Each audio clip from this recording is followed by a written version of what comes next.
नेपाल सहित भारतर संपर्क अत्यंत गभीर एवं नेपाल सहित ओडिशार संपर्क भी प्रभु जगन्नाथ को आधार करिकी दीर्घ वर्षरु रही आसीछि। किट्रे जो घटना घटी ताहा दुखद से परिवार प्रति आमे समवेदना ज्ञापन करुछु एवं जेतेबेले ये घटना घटिला राज्य सरकारंकर गृह विभाग एथिप्रति त्वरित पदक्षेप नहीं एवं अभियुक्त पिला को अरेस्ट करके कोर्ट फॉरवर्ड करा जाइछे।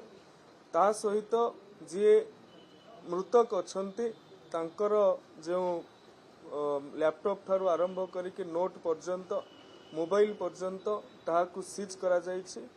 अत्यंत अभावनीय भाव में जतेबेले किट्रे एक फंक्शन चलुला से समय रे पाखापाखी हजारे पाखापाखी नेपाली छात्र छात्री माने आंदोलन को ओल्लैतिले। आम पुलिस सेठारे पहुंचिकी पिला माननकु बुझासुझा करिथिला। अत्यंत संवेदनशील भाव में स्पर्शकातर भाव में ए विषय को आमे गुरुत्व प्रदान करिछु। विश्वविद्यालय कर्तृपक्षों ठारू आरंभ करिकी समस्त सहित भारतीय वैदेशिक व्यापार विभाग सहित मध्य आमे जोगाजोग रे अछु। निरपेक्ष तदंत हेउछि। माननीय मुख्यमंत्री मध्य मते ए संपर्क रे अवगत करने को कहिसंती। जे भी दोष करिथिबो से निश्चित भाव में दंड पाइबो। जनकु तो अरेस्ट करके कोर्ट फॉरवर्ड करा जाइछि। आउ जदि जो माने भी शामिल थिबे से कथा को मध्य गुरुत्व दिया जिवो।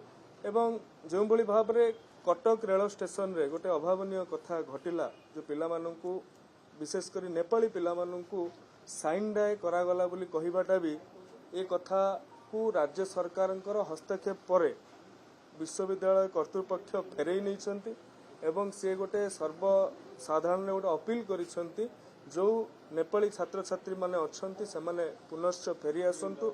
राज्य सरकार तरफ ओएसआरटीसी रो बस मध्य व्यवस्था करा जाइछि कटक पर्यंत कि जो पाखापाखी 300-400 नेपाली छात्र छात्री बाहर अछंती सेमानकु पुनश्च कॉलेज को फेरई आनिबा पई सेमानक सहित काउंसलिंग आधार रे जहाँ घटी तांको सहित जमिति आउ आगु कॉलेज कर्तृपक्षों तरफ कौनसी मानसिक निर्यातना बा कौनसी धमक चमक जो भाव में न मिलिबो सेथिपई मध्य सरकार निरंतर भाव में आलोचना करुछंती एवं निर्देश मध्य देइछंती। नेपाल ओडिशार सुसंपर्क को रखिबा पई आमे प्रयास करुछु।